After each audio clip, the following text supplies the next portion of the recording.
Olá pessoal, bem-vindos a mais um vídeo aqui no canal Paleoblog, seu canal sobre paleontologia e o mundo pré-histórico. E no vídeo de hoje nós vamos falar sobre uma notícia recente que fala sobre a descoberta de uma laringe fossilizada de dinossauros e também vamos falar um pouco sobre comunicação nos dinossauros, logo após a vinheta.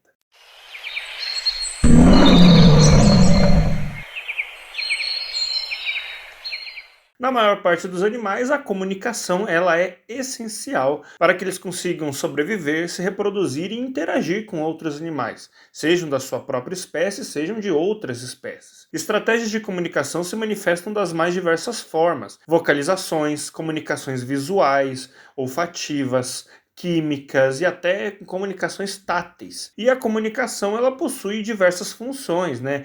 Informar a localização de recursos, interagir socialmente, buscar parceiros para reprodução, intimidar rivais ou predadores, comunicações de pais com filhotes, enfim, por aí vai, né? E sabendo disso, não é difícil a gente imaginar que dinossauros e outros animais extintos também tivessem algum tipo de comunicação entre si, né? O problema é que é muito difícil saber esse tipo de coisa quando esses animais não estão vivos para serem observados, né? Mas ao longo das décadas, diversos estudos têm sido feitos aí ao redor da provável comunicação entre esses animais. Particularmente entre os dinossauros, nós ficamos muito acostumados pela cultura pop aí, né? Filmes, séries, videogames, com dinossauros rugindo e berrando aí o tempo inteiro, a todo momento, sem motivo aparente, né? E apesar dos rugidos e sons fantásticos produzidos para os filmes, como por exemplo o Jurassic Park, né? Nós não sabemos ao certo como esses animais soavam ou como eles se comunicavam. E isso traz à tona a discussão: que tipo de sons eles faziam? Se é que eles faziam alguns sons. Eles eram animais barulhentos ou silenciosos? Alguns cientistas argumentaram que eles não seriam tão barulhentos como nós vemos nos filmes, né?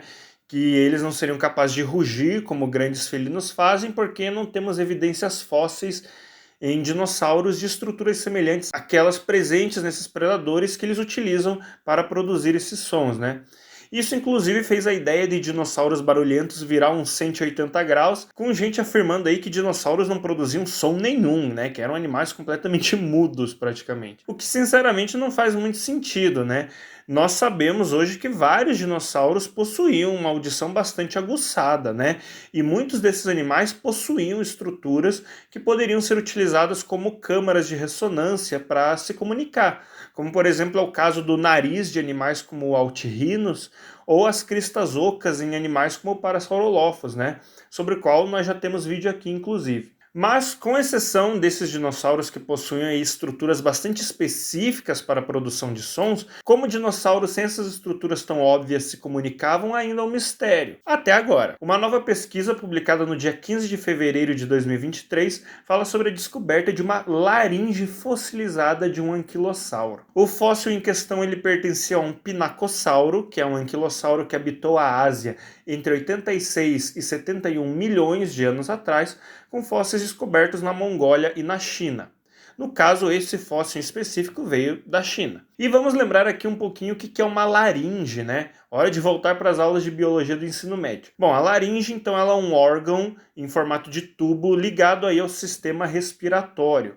Normalmente ela funciona como uma válvula de proteção que impede a comida ou a bebida que a gente engole vá parar nos pulmões sem querer, né? Às vezes ela não funciona direito e a gente acaba se afogando, mas na maioria das vezes ela funciona, né? A laringe também tem uma função importante na formação de sons.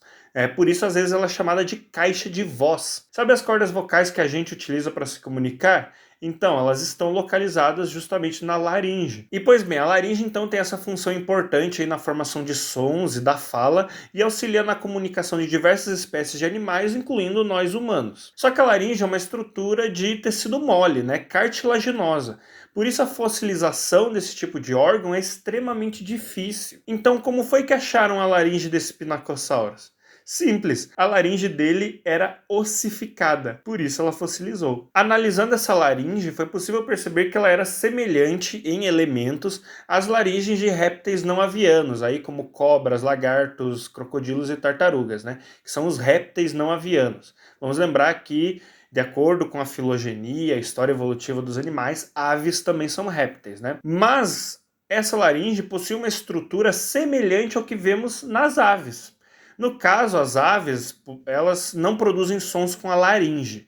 Elas possuem um órgão especial de comunicação chamado ciringe, uma estrutura que até o momento não encontramos nos fósseis de dinossauros não avianos. Mas essa laringe do pinacossauro, pela maneira que ela é formada, poderia agir de forma semelhante a uma siringe. Os autores desse artigo, inclusive, citam que essa laringe especial se assemelhava àquelas encontradas em passeriformes, que são as aves que a gente normalmente chama de passarinhos, e papagaios. E isso nos deixa com a pergunta, né? Que tipo de sons esses bichos poderiam fazer? Deveria ser algo incrível de se ouvir, né? Quando a gente pensa em dinossauros e vocalizações complexas, a gente pensa primeiro aí nos terópodes ou nos ornitópodes, né? Mas não nos anquilossauros. Outro fóssil de anquilossauro que aparentemente preservou aí uma laringe fossilizada é um fóssil de Saicânia, que inclusive é citado nesse artigo, mas ele havia sido mal interpretado anteriormente. Mas por que achamos laringes fossilizadas em anquilossauros e não em outros dinossauros, né? Uma das explicações é justamente a ossificação dessa estrutura. No pinacossauro estudado e no Saicânia, que é citado, a laringe estava ossificada, então era composta de partes ósseas. Em outros dinossauros, se é que eles tinham esse tipo de estrutura, é possível que essa estrutura fosse feita de tecido mole, né, como é em outros tetrápodes de hoje em dia, né, como nós humanos e outros mamíferos e outros répteis, né. Por isso é muito difícil que essa estrutura se fossilizasse. Agora, o porquê a laringe dos anquilossauros era ossificada, eu não faço a menor ideia.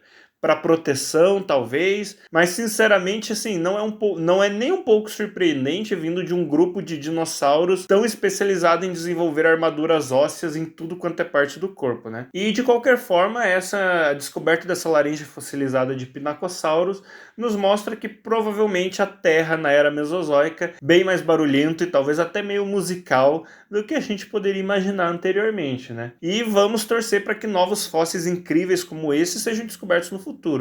Será que a gente consegue reconstruir os sons produzidos por esses animais? Talvez nunca saibamos, mas vai que a gente dá sorte, né? E, enfim, pessoal, foi essa notícia rapidinha que eu quis trazer aqui para vocês hoje. Espero que vocês tenham gostado. Comentem aí o que vocês acharam dessa notícia, né? Vocês gostaram de saber que esses animais poderiam produzir sons parecidos com o de passarinhos, né? Imagine só um anquilossauro gigantesco, assim, praticamente um tanque de guerra blindado, produzindo, cantando igual um passarinho, né? Seria algo bastante engraçado, né? Então comentem o que vocês acharam dessa descoberta. Não se esqueçam de se inscrever no canal se ainda não forem inscritos. Não se esqueçam de curtir o vídeo e compartilhar esse vídeo aí com seus amigos, seus familiares, seus conhecidos, seus inimigos, com todo mundo que vocês conhecem, certo? E se você gosta do nosso trabalho de divulgação científica, considere contribuir aí com qualquer valor através da nossa chave Pix, paleoblogbr@gmail.com. O dinheiro arrecadado ele é utilizado aqui para manter esse projeto de divulgação científica e quem sabe expandir esse projeto, né? Então se você gosta do meu trabalho que eu tenho feito aqui em vídeo aqui no YouTube, considere contribuir aí com qualquer valor, certo? Então, muito obrigado pela atenção e até um próximo vídeo.